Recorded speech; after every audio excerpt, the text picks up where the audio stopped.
Eles eram os párias do mundo grego. Até que um homem elevou seu povo à condição de império. Alexander was one of history's great commanders. He was well aware that he lived in an age of innovation in Greek warfare. Alexandre o Grande empregou a mais nova tecnologia para conquistar civilizações, transformando as terras do Egito à Índia em um novo mundo grego. Greeks have conquered the known world, so they're exporting their way of life because they think it's the best way of life. It's the best way that any human can live. Mas não há reino sem um rei. E após a morte súbita e misteriosa de Alexandre, seu império desmoronou tão rápido quanto surgiu.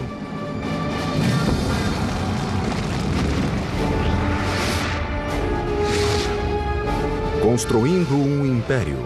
Grécia, a Era de Alexandre. 404 a.C. 27 anos de guerra sangrenta haviam chegado ao fim. Atenas, com sua invencível esquadra destruída, foi forçada a sujeitar-se aos seus arquirrivais, os espartanos. The Athenian generals commanding the main Athenian fleet made a disastrous mistake that led to a great battle and a terrible defeat for the Athenians at a place called Aigos Potamoi. Nas décadas após a queda de Atenas, as cidades-estado de Esparta e Tebas lutaram pelo domínio da Grécia. Mas em 359 a.C., um jovem de 23 anos da remota região grega da Macedônia tornou-se rei e em 2 décadas mudaria a face da Grécia. Seu nome era Filipe II.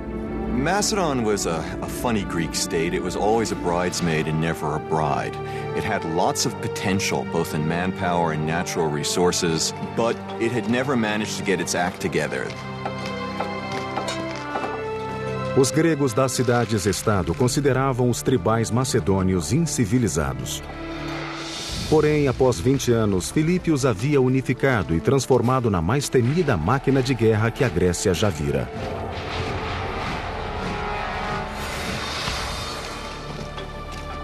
Filipe edificou a Macedônia em 2 frentes, diplomacia e força. Ele começou criando alianças com as cidades-estado vizinhas, ao mesmo tempo em que reinventava o exército macedônio, tornando o serviço militar uma ocupação em tempo integral e altamente treinada.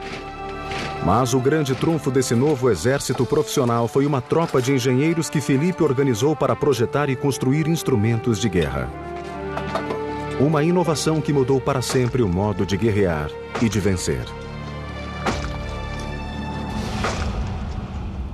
The Macedonians were not considered real Greeks by the Hellenic city-states. They came from a tribe called the Macedoni, and they'd been fighting barbarians for so long that they were considered barbarians themselves.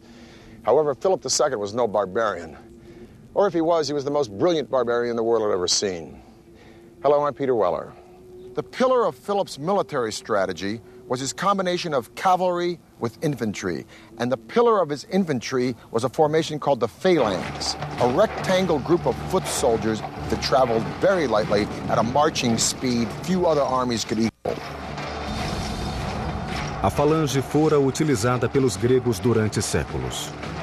Filipe acrescentou-lhe uma arma nunca antes vista em um campo de batalha. The innovation that Philip did was changing the shape of the phalanx and introducing this long weapon called the sarissa. So the phalanx became like a huge tank. A sarissa era uma lança com quase 5,5 metros, capaz de devastar um inimigo antes que este pudesse contra-atacar com espadas ou lanças mais curtas. Basically, you plant the head of your pike against the guy and push him back. And the effect is a little bit like, in adults, when a kid tries to attack him and you put your hand on the kid's forehead and his little fist is swinging like this, but they can't reach you. That's what the pike enables Philip's infantry to do. Soldados bem treinados, bem equipados e disciplinados deram à falange macedônica a vantagem contra táticas tradicionais de batalha. Mas a tecnologia bélica é que tornaria o exército de Filipe invencível. For much of their military history, the Greeks were not particularly good at siegecraft. Beginning around 400 BC or shortly afterwards, the Greeks begin to take a quantum leap. Arco e flecha haviam sido uma arma de guerra durante milênios, mas a potência do arco era limitada à força do braço de um indivíduo. Uma das primeiras inovações dos antigos gregos em engenharia militar foi um arco capaz de utilizar a força de todo o corpo humano e não apenas do braço. The earliest weapons of siegecraft that the Greeks developed are essentially crossbows, and they're called belly shooters, gastrophetes. You had a much bigger thing that had a kind of U-shaped element at the end that you pressed against your abdomen, and then you drew back the bow with both hands, pressing it with your torso at the same time, so you could create a much greater force of tension. O gastrafetes foi uma evolução mortal do arco e flecha, mas para sobrepujar os exércitos do mundo, Filipe precisava de mais potência. In order to do even more damage, they need to come up with yet another generation of weapons. They need to invent what we might call the torsion catapult. The torsion catapult basically creates springs by twisting sinews, or in some cases horsehair, or in emergencies even human hair. You create thick ropes of them and then twist them together. Os engenheiros gregos projetaram um aparelho que funcionava como um gastrafetes montado sobre uma plataforma. Chamaram-no de oxibeles ou lança-dardos. Ao invés de usar o corpo para dar potência, o retesamento criado pelo oxibeles provinha de cordas torcidas até um ponto máximo de tensão. There's an enormous stored force because the sinews want to spring back and release that tension, but they're held. And inserted into this spring is a bar, and you then pull that bar back, increasing the already great tension, and then when the bars are released, they spring back with enormous force and rapidity compared to the old bow flexion system. A distância não mais protegia os soldados inimigos de uma morte súbita e sangrenta. Quando disparado, o oxibeles podia perfurar escudos e armaduras ao alcance de 400 metros, originando o termo que ainda hoje usamos: catapulta. The neat thing about the word catapult is that it means skin penetrator. You can see our word pelt, like an animal skin, in the Greek catapult, goes through the skin. Com suas armas de guerra, Filipe tornou-se inexorável contra as cidades-estado gregas. Em 338 a.C., a vitória dele sobre Atenas e Tebas tornou-o o senhor absoluto da Grécia. Mas foram as ações de Filipe após a guerra que indicaram como os macedônios governariam as terras conquistadas a despeito de sua reputação de bárbaros. Philip and his son Alexander, who was only 18 years old, defeat a coalition of Thebans and Athenians at the Battle of Chaeronea in 338 BC. And then Philip does a remarkable thing. He lets all the Athenians go back home. Then he calls together a council at Corinth, invites all of the city-states. He's got to cloak his power in some sort of diplomacy. And he tells all the city-states, you can groove. It's all going to be the same as it was before. He could have scorched the earth, just like Genghis Khan a few centuries later, but he didn't. Why? We've got to remember that the Greeks thought of the Macedonians as no better than a bunch of thugs. And the Macedonians didn't care much for the Greeks either. But Philip had had his taste of the Hellenic ideal during his time at Thebes. And as a king, he invited Greek philosophers and teachers to come to Macedonia. His entire court spoke Athenian Greek. Philip didn't want to destroy Greece. He wanted to be Greece. He was like the nerd at the back of the class who wanted to join the frat party, become one of the cool guys, albeit a little bit tougher.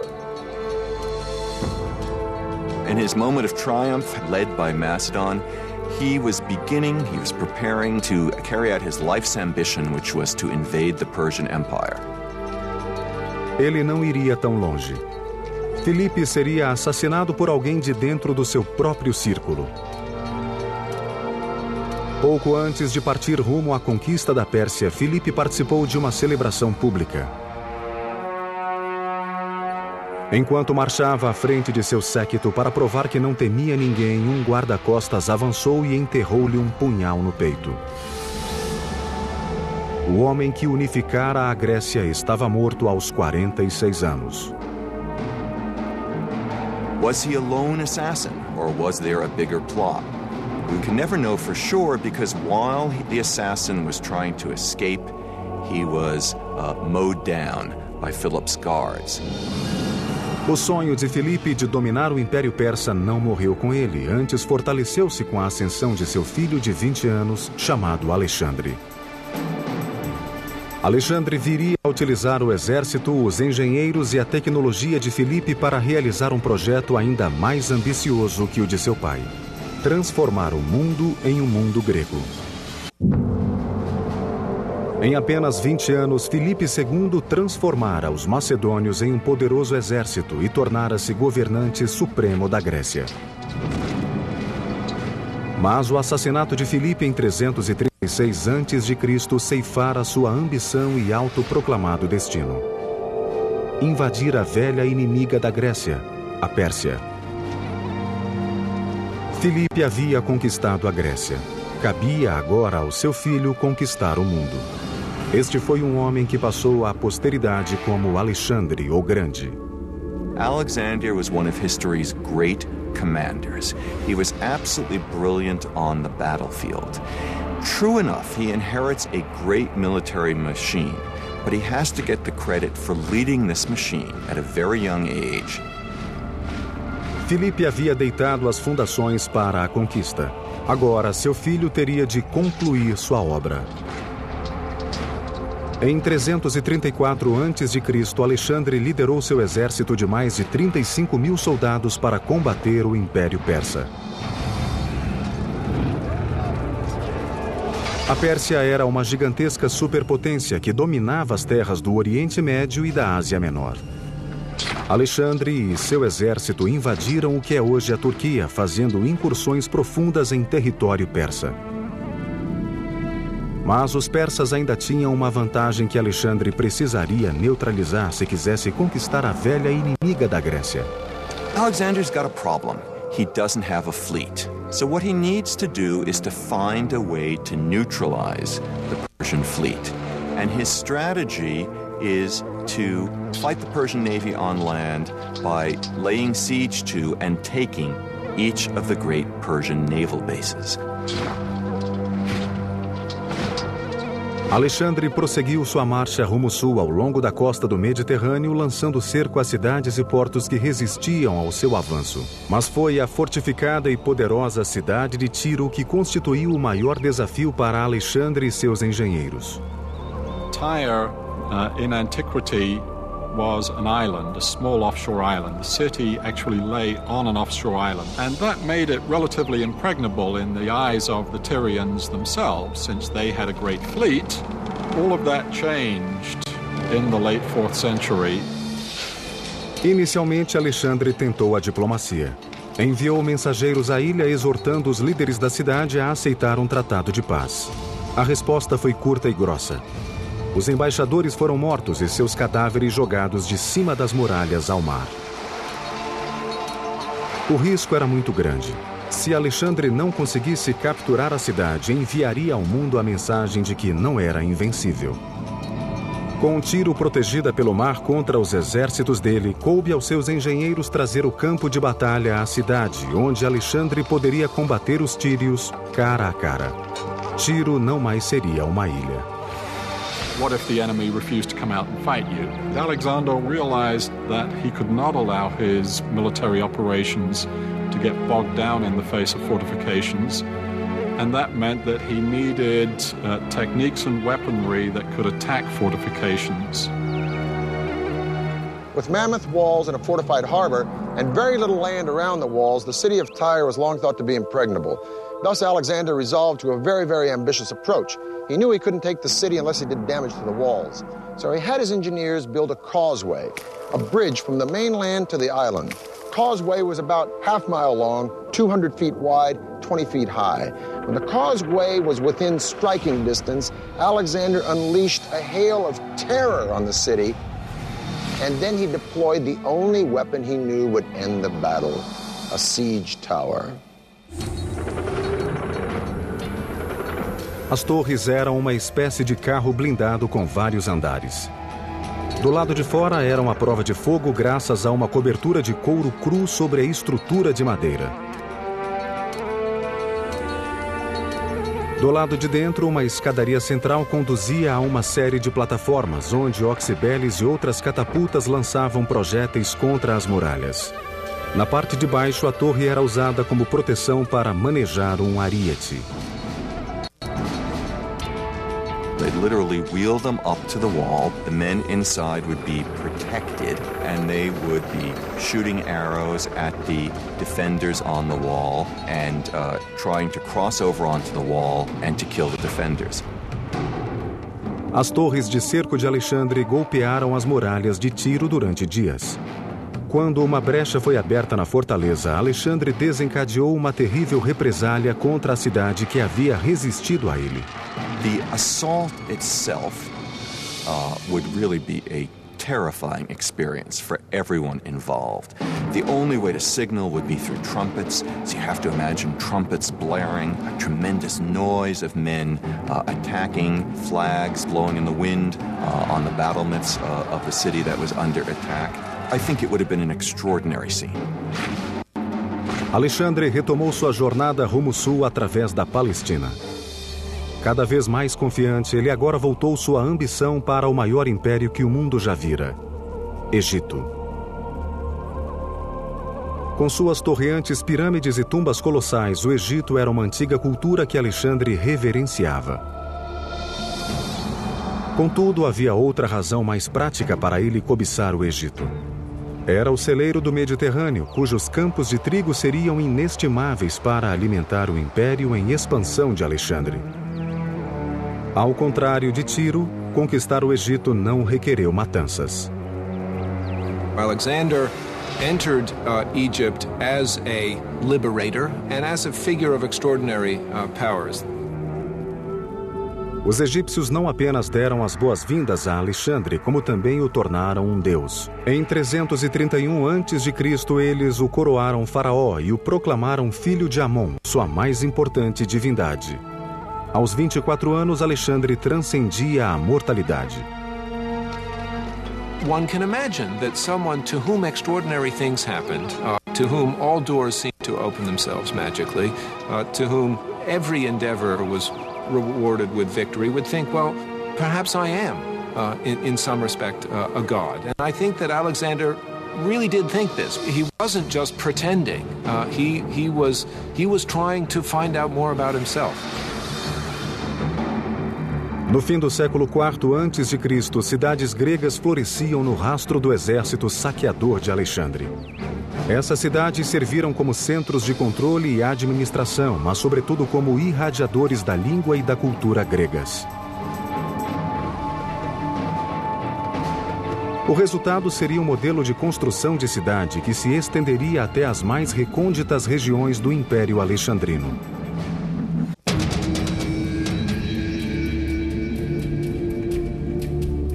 Em 325 a.C., Alexandre havia expandido suas fronteiras quase 4.800 quilômetros da Grécia até a Índia. O exército dele pode ter sido uma máquina destruidora, mas o legado de seu império foi um novo mundo grego. A estratégia de Alexandre para governar nações conquistadas incluía acomodação e assimilação. Ele fazia com que soldados desposassem mulheres locais e depois permanecessem como funcionários do império. Cidades outrora persas, egípcias ou indianas eram transformadas em cidades gregas. Foi uma invasão de ideais que formou uma cultura híbrida conhecida como helenismo. So definitely there are striking parallels with what's going on today, in our today era of globalization. Today we have a common language, which is English, is the language of trade. After Alexander the Great, you have people who have adopted the Greek customs and the Greek language. O helenismo teve sua expressão máxima na vida urbana, e a expressão máxima dessa expansão dominadora grega revelou-se no planejamento de cidades. Quer construíssem uma nova cidade ou reformassem uma antiga, os engenheiros de Alexandre faziam um traçado urbano em forma de grade, usado pelos gregos desde o século V a.C. The grid plan, which was used in these cities, was a symbol of order. Any government that could replace the traditional winding alleyways of a city with a rectilineal grid plan of streets at right angles was a government to be feared, a government to take notice of. Alexander's campaigns in Asia Minor would create a new world order. Today we call it Hellenism. If you lived in a city conquered by Alexander, you lived in a Greek city. This is an example of such a city. It's called Pergamum. 2,000 years ago, Pergamum would have had all the elements of a Greek city: agora, temples, gymnasium, theater. Pergamum would eventually rival Athens as a cultural center. As a matter of fact, the sculptural style pulled out of Pergamum would galvanize Michelangelo and change the face of the visual arts forever. Pergamum was built on a series of slopes. It was engineered like this. It was dramatic, it was theatrical, and it was meant to be. Hoje, as ruínas de Pérgamo encontram-se a uma altura elevada na moderna Turquia, um monumento espetacular à engenharia urbana grega. The city seems to be clinging on this steep hill. It seems that the architects who built this city sort of took into account the topography in many ways, symbolically to start with, meaning that higher up were the palaces and temples. A cidade ergue-se 300 metros acima do nível do mar, o que requeria uma série de terraços extensos e complexos. Nos tempos helenísticos, Atenas não era a mais poderosa cidade que fora outrora. Outras cidades de importância floresceram e dentre estas se destacou Pérgamo. In some ways, it's an echo of the Acropolis of Athens, where the temples stand on a hill, a natural rock over the city, and no expense is spared in building splendid temples and splendid public buildings in Pergamon. And so Greek city planning begins earlier than Alexander, but it's taken to perfection in the Hellenistic period. And wherever you go, each of them has a recognizable institution. Each of them will have a Greek theater. Each of them will have Greek temples. Each of them will have a gymnasium. Each of them will have a agora, a marketplace come forum. O centro de uma cidade grega encontrava-se em seu mercado público chamado Ágora. Aqui os mercadores vendiam suas mercadorias e os cidadãos reuniam-se para discutir os assuntos políticos do dia. Adjacente à Ágora ficava a Stoa, uma estrutura simples equivalente a uma alameda coberta. A Stoa consistia em uma colunata de um lado e uma parede do outro lado, um abrigo que, mesmo aberto, protegia contra os elementos. O Ágora e a Stoa eram o coração econômico, público e político da cidade helenística, mas sua alma cultural jazia em outra maravilha da engenharia, a mais importante nas cidades helenísticas: o teatro. The theater is basically an Athenian invention. Drama is, above all, democratic. It develops in Athens concomitantly with the Athenian democracy. Theatre was an essential and very important aspect of the Greek outlook to the world, how they thought of themselves and how they thought of the world. And I think to many people's opinion is one of the great legacies that the ancient Greek civilization has bestowed upon us today. Teatros na Grécia Antiga não eram apenas fóruns para comentários sociais. Eles inspiraram os romanos na edificação de coliseus e estabeleceram o padrão para a construção de estádios nos 2000 anos seguintes. Separate your men by tribe, by clan, such that clan may bear aid to clan and tribe to tribe. Thus spake Nestor to Agamemnon in the Iliad. And those words might have been said here, because one of the great gifts of Greek culture to the world is theater and music. This is a Greek theater at Pergamum. It is the steepest of its kind. Now, a Broadway theater, and I've played in a few, holds between 800 or 900 people and maybe 2,000 if it's a musical house. This theater holds thousands and thousands and thousands of spectators. So how in the heck can an actor stand on that stage and project his voice such as that the spectator in the very last row at the back of this theater can hear what he's saying? Well, the answer is sort of an engineering feat. The theater, first of all, is dug out of the side of a mountain, and it doesn't need a very big substructure because the side of the mountain provides the support for these stone benches. Second of all, the theater is in a semicircle, and the semicircle gives way to an amazing sense of acoustics. You can stand on that stage and you can almost whisper, and someone in the very back row would hear you as if you were speaking right into his ear because the sound would bounce off the back wall. Third thing is that the actors wore masks. And these masks not only function as character, but they also function as sort of a megaphone through the lips. So these three elements combined, this theater would be a fantastic place to come and hear the Agamemnon performed by Aeschylus. I think undoubtedly the best preserved ancient Greek theater, the theater at Epidauros in the Argolid Peninsula in the Peloponnesus. Os teatros gregos eram divididos em três partes básicas. O teatron, ou área de vista, onde a audiência se sentava. A orquestra, ou área dançante, onde ocorria a maior parte da ação. E o skene, construção de madeira posta de trás da orquestra. O skene, com seu teto chato, era usado para camarins, pano de fundo e às vezes como cenário. O Teatro de Epidauro tem 55 filas de assentos e é dividido em 3 seções. Escadarias dividem as seções de assentos em fatias separadas. Ao todo, estima-se que este gigantesco teatro tenha capacidade para 12 a 14 mil pessoas. Mas é a engenharia acústica que torna o Teatro de Epidauro espetacular. If you're sitting up in the top row, you're a long way away from the stage. And the person who's down in the orchestra or on the stage looks quite tiny. And yet, you can have a conversation with that person with only a slight elevation of your voice.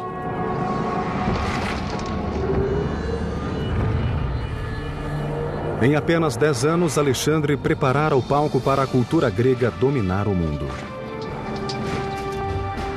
Mas impérios e seus líderes eventualmente caem, e Alexandre não foi exceção.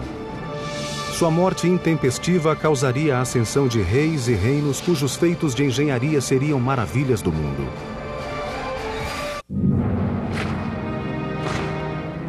Em 323 a.C., Alexandre havia lavrado um império que se estendia da Grécia a oeste, passando pelo Egito até a Índia a leste.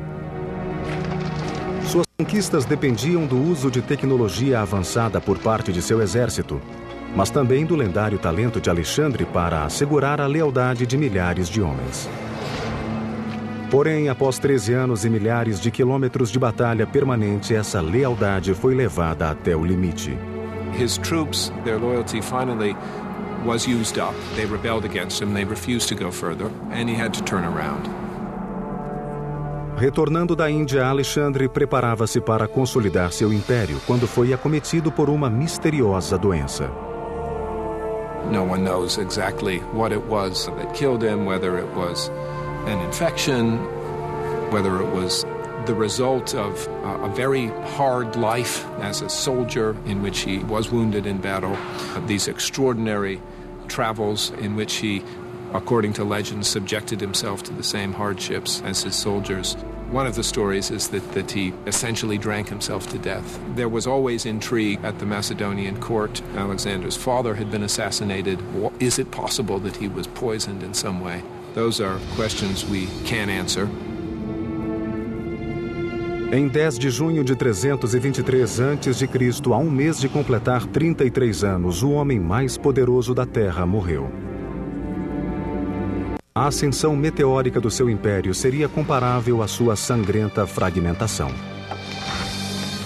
Seguiu-se uma disputa de poder entre os comandantes regionais para preencher o vazio deixado pela morte de Alexandre. Esses generais e seus herdeiros edificaram pujantes reinos helenísticos e ao longo de gerações lutaram pela supremacia. A terra do Egito caberia ao general Ptolomeu, que fora designado para supervisionar o rico território no Nilo. Ptolomeu viria a edificar um reino que combinaria as culturas grega e egípcia em uma dinastia destinada a durar 300 anos. Ptolemy I was a man who had made a career as a military commander and advisor under Alexander. What he therefore wanted was as rich and secure a portion of that empire as he could get.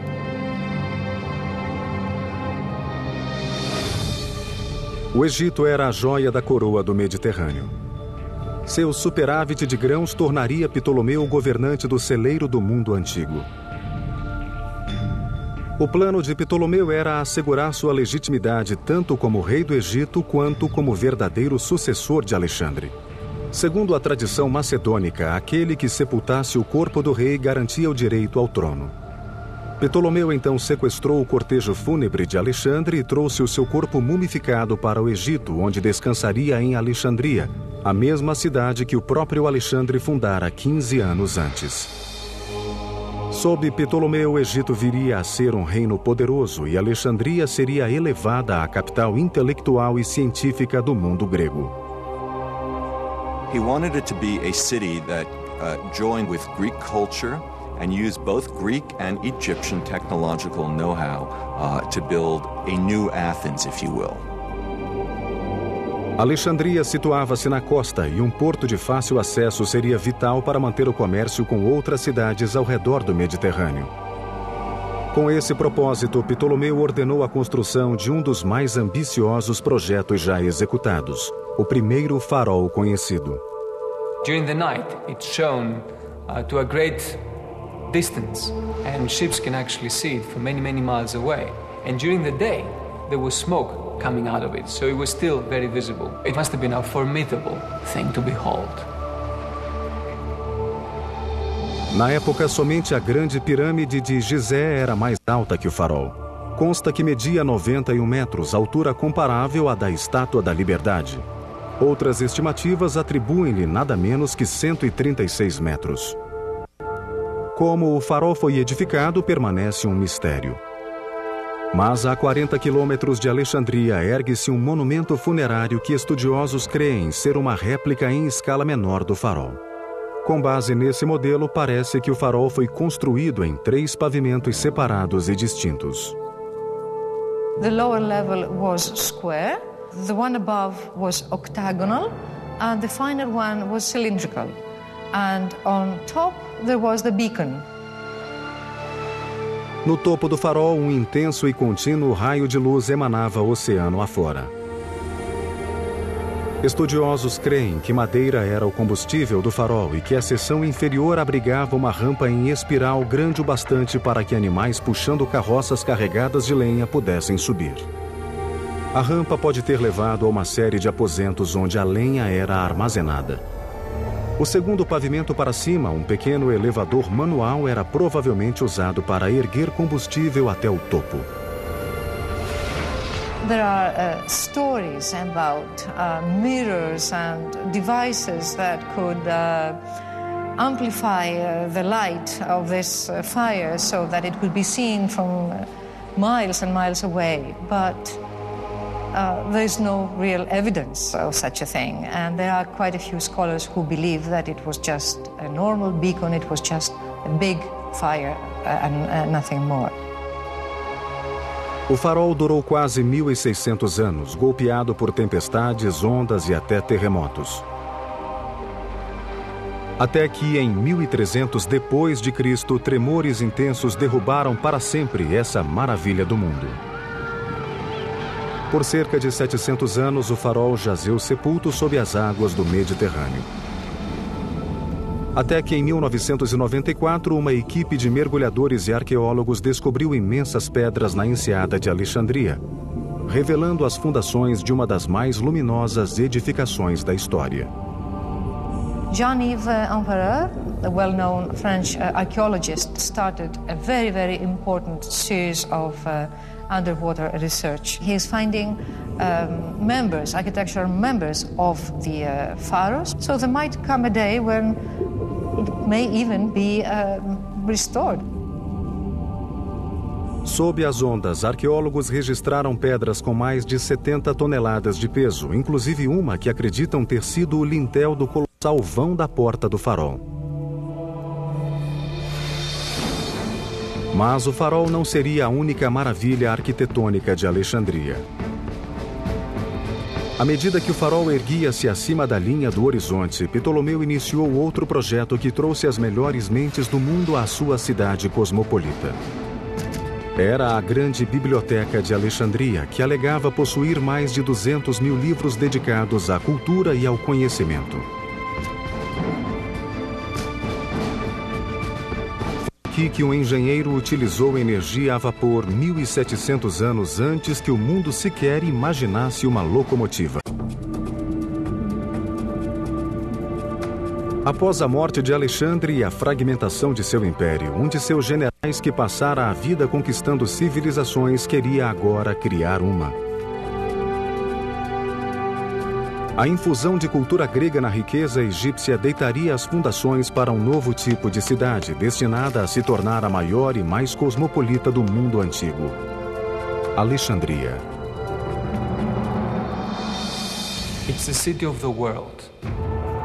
And as such, the kings, the Ptolemaic kings of the new kingdom of Egypt, created something that's completely new in the known world. Os torreantes fogos do farol de Alexandria guiavam os navios rumo ao porto. Mas foi outra visão de Ptolomeu que se tornou um farol para as grandes mentes do planeta. A Biblioteca e o Museu de Alexandria. But that does not mean it was for exhibiting something. A museum at that time meant something like a research center. It's a think tank, perhaps the world's first great think tank. And Ptolemy buys great scholars and writers from around the Greek world. And the library is the greatest repository of books in the Greek world. It had a mythical amount of scrolls, some say 200,000, some say 700,000.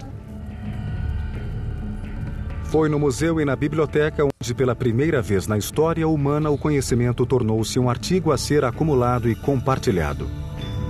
Na verdade, algumas descobertas científicas feitas em Alexandria 200 anos antes de Cristo só seriam aceitas 1.800 anos mais tarde. Pupilos aprendiam que a Terra era redonda e um dos grandes astrônomos, Eratóstenes, calculou a circunferência da Terra e errou por menos de 1%.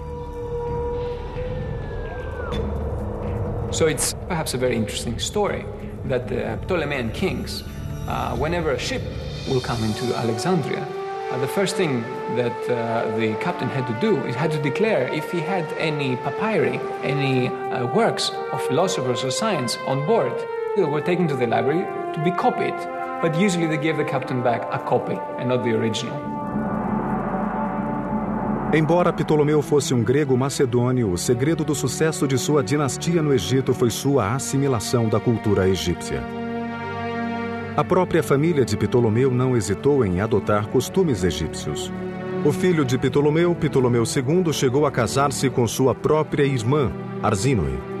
There had been a tradition in the Egyptian pharaonic families of brother-sister marriage and there was a sense that a figure like that couldn't just marry any old ordinary mortal, and that eventually only a sister who sort of shared his divine origins was an appropriate companion and spouse. Os Ptolomeus podem ter usado tradições egípcias para elevar-se à categoria de deuses, mas no final, como todos os faraós antes deles, esses reis ainda não eram mortais. Ptolomeu não veria todos os seus sonhos para Alexandria realizados. Ele morreu em 283 a.C. de causas naturais, antes que a biblioteca e o farol estivessem concluídos. Alexandria continuou a florescer como polo cultural sob seus governantes ptolomaicos e produziu muitos dos pensadores mais avançados da época. Foi pouco após seu reinado de 300 anos, no primeiro século depois de Cristo, que Alexandria deu ao mundo um de seus mais célebres engenheiros gregos. Chamava-se Heron e seus famosos projetos colocam-no entre os maiores engenheiros mecânicos da antiguidade. All his books are extremely detailed, very well describing all engineering procedures. But Heron himself also was good in the sense that he has an inclination in favor of arts. We must remember that in ancient Greek, the word art was meaning also technology. Os projetos de Heron tinham muitas aplicações práticas, incluindo ideias para extintores de incêndio, odômetros e até portas automáticas. Mas foram os experimentos de Heron com tecnologia a vapor que instigaram sua imaginação. A primeira máquina a vapor foi construída na Inglaterra por volta de 1700 d.C. Cerca de 1600 anos antes, Heron construiu o precursor da máquina a vapor chamado Eulípila. It was a metal sphere put up in such a way so that it could rotate freely and had two tubes applied. When filled with water and heated from below, steam developed and started to turn to put the sphere into motion, thereby turning air into something very useful, something that you could control. We maintain that under other historical circumstances, this industrial revolution could possibly have taken place in Alexandria after a couple of centuries. The essence was there. The interesting thing about the steam engine of Hero is that the guy discovered steam power. Okay, so the question beckons, how comes they didn't use steam power? How comes they didn't make steam engines like the English did a few centuries later? And the answer to that is that in Egypt, forced labor or slave labor was so cheap. You didn't need machines to do the job. So that's like an interesting idea. You can have a technology and you don't know what to do with it because there's not a real economical need for it. As invenções de Heron ainda hoje intrigam engenheiros, mas podem haver existido muitas outras inovações em Alexandria que nunca conheceremos. Não há consenso entre os estudiosos sobre quando aconteceu, mas grande parte do conhecimento científico do mundo antigo virou fumaça em decorrência do incêndio da antiga biblioteca. Mesmo assim, a engenharia da Grécia e de Alexandria foi um fogo inovador que iluminou o mundo antigo como uma estrela que guia um navio através do oceano. A fabulosa Era de Alexandre pode ter presenciado a ascensão e queda de impérios, mas o legado dela é ainda percebido em nosso mundo de hoje. To outsmart the raw forces of nature and to turn them into something beneficial. That's the common denominator for all Greek engineering. Alexandria was no doubt the pinnacle of Greek mathematics and engineering, with its fantastic library that sadly went up in flames and the tomb of a man who not only conquered the world, but showered it with Hellenism, the passing of ideas and ideals, the culture and values of Greece. But even as Alexander's empire crumbled, Greece was not to be extinguished. No, it was absorbed by what many believe was the greatest experiment in Hellenism of all, Rome. I'm Peter Weller for the History Channel.